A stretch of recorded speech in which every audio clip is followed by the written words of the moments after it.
Est-ce que vous êtes toujours là?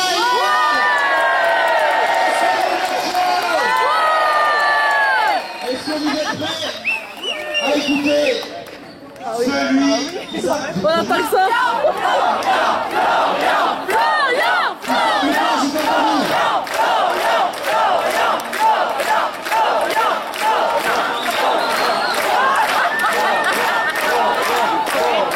Attendez, vous pouvez juste me lancer, je vais faire la vidéo. Vous voulez entendre qui, madame?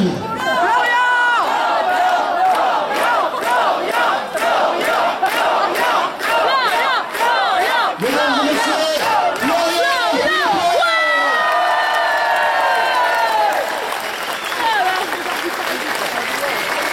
Bonsoir à tous! Comment allez-vous? Comment va hier? Bravo à tous, vous êtes ce soir réunis parce que vous dites que vous défendez la liberté. Je vois ici des gens qui, quand d'autres ont accepté l'inacceptable, ont accepté de rentrer dans une société qui n'est pas humaine et à laquelle nous ne devons pas nous habituer. Car on ne doit jamais s'habituer à flasher un QR code pour prendre un simple café en terrasse, par exemple. Je vois ici des hommes, des femmes, debout, libres, dignes, qui restent humains, quand d'autres voudraient nous asservir et nous habituer à un monde de contraintes, de restrictions et d'inhumanité. Si nous sommes effectivement dans le mouvement de résistance depuis 39 semaines consécutives, c'est parce que nous voulons sauver l'honneur. Et en étant là ce soir, mesdames et messieurs, vous sauvez l'honneur français. Vous prouvez, et je peux vous assurer que le monde nous regarde, vous prouvez que la flamme de la résistance française ne s'est pas éteinte. Vous prouvez qu'il y a dans notre pays des gens, des hommes, des femmes qui jamais, jamais ne baisseront la tête, y compris devant des petits chefs qui se prennent pour des tyrans.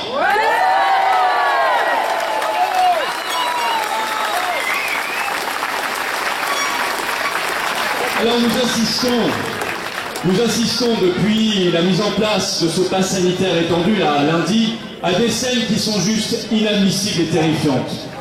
Dominique en parlait avant, nous avons vu ces scènes de malades qui ne sont plus acceptés à l'hôpital.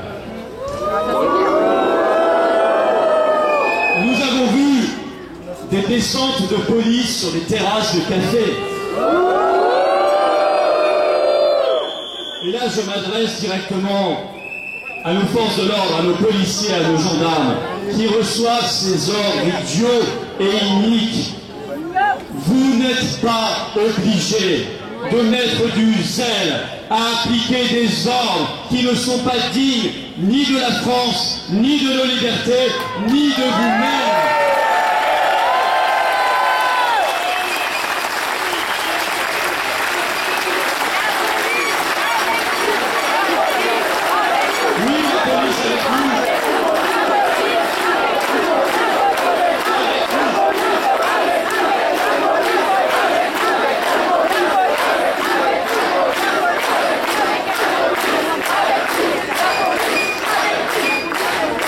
Nous avons même vu, ça je l'ai appris à la télévision, même les plages, certaines plages privées sont soumises à passe sanitaire.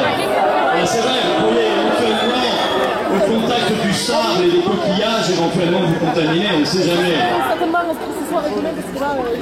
Nous voyons évidemment des soignants qui sont à bout, soumis à cette obligation vaccinale, qui leur est tombée dessus extrêmement brutalement. Et alors, je vous fais une petite confidence.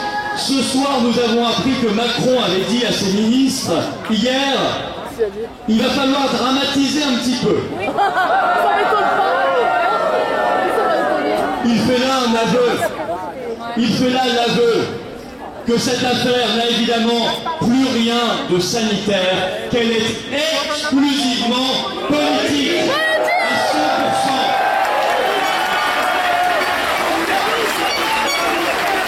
cette affaire est tellement plus sanitaire, n'a rien de scientifique. Regardez l'Islande.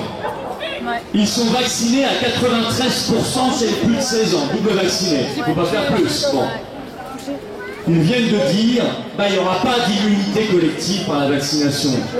Et ils viennent de dire nous on refuse la troisième dose, celle que Macron va imposer à la rentrée. Je vais vous dire une chose. Regardez bien l'arrivée de la troisième dose dans les pays, parce que je pense que l'arrivée de la troisième dose de ce vaccin dans un pays est un parfait indicateur du niveau de corruption de ce pays et de rien d'autre.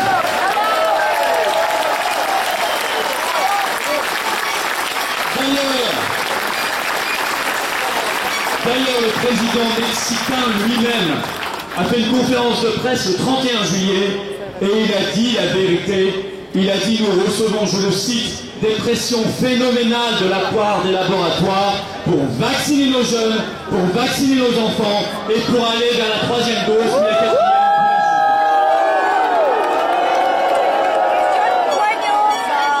Et regardez, effectivement, Israël, tout était arrangé, tout était fini.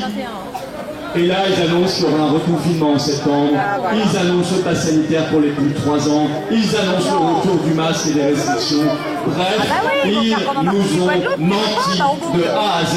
Mais c'est normal parce que ce sont des menteurs professionnels et que nous, notre rôle de peuple souverain, ça va être de les chasser. De les chasser. Ils n'ont aucune légitimité. Aucune légitimité.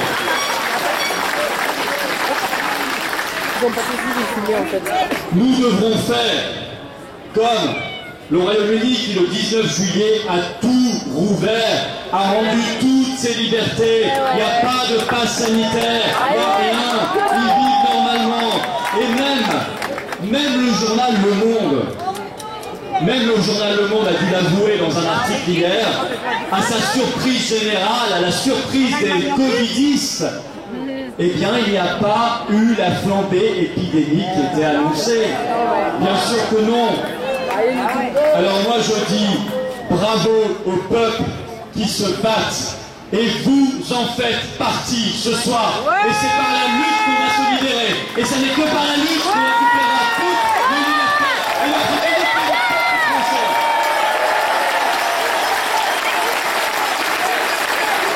Liberté.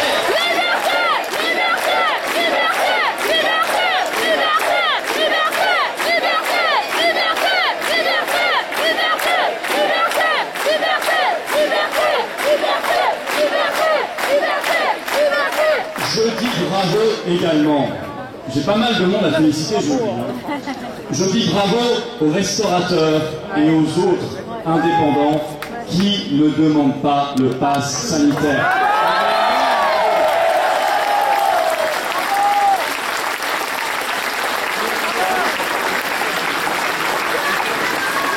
Je dis bravo au professeur Raoul qui a annoncé qu'à l'IHU de Marseille, il allait continuer à nous soigner.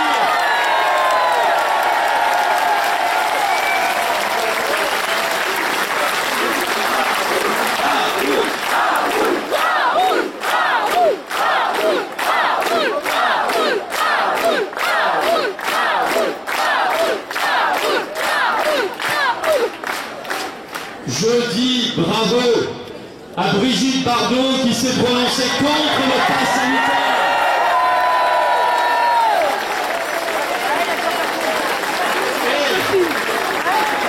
Je l'ai eue hier au téléphone. Elle est dans la lutte contre les restrictions et pour la liberté.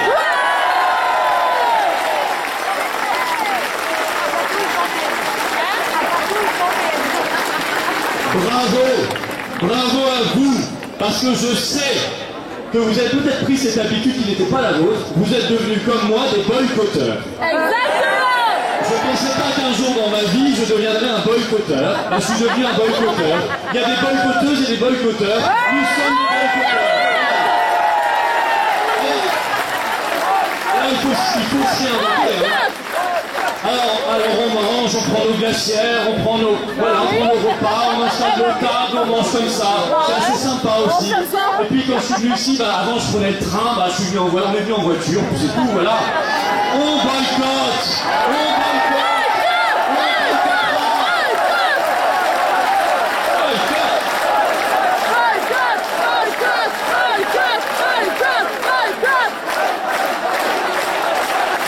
Alors évidemment, par contre, si un restaurant rentre, il n'y a pas de passe sanitaire, on va l'encourager, on va y aller.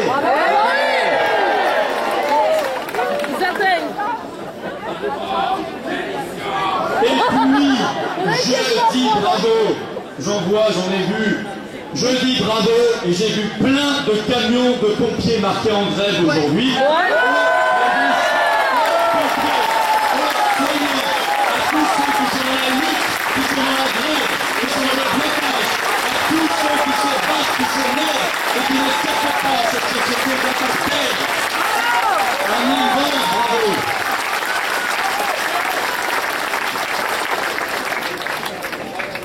Je sais qu'il y a beaucoup de soignants, Corinne l'a dit tout à l'heure, mais qui disent des choses de bon sens. Enfin écoutez, au lieu de nous brutaliser, arrêtez, monsieur Véran, de fermer des lits à l'hôpital, mais ça continue.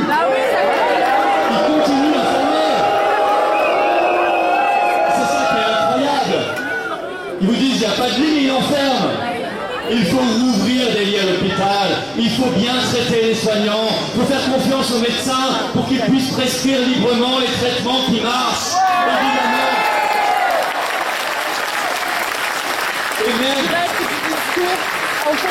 Et même, alors évidemment, ça ne plaît pas à la clique de corrompus qui nous dirige. Mais si ces traitements ne rapportent rien à l'industrie pharmaceutique, il faut les autoriser quand même. Parce qu'ils soignent et qu'ils sauvent des vies. Parce qu'ils empêchent les gens d'aller à l'hôpital. Parce que le fric pourrit l'âme de ceux qui nous dirigent. C'est ça la réalité, le fond de cette crise. C'est le fric qui a tout pourri. C'est le fric qui a tout corrompu.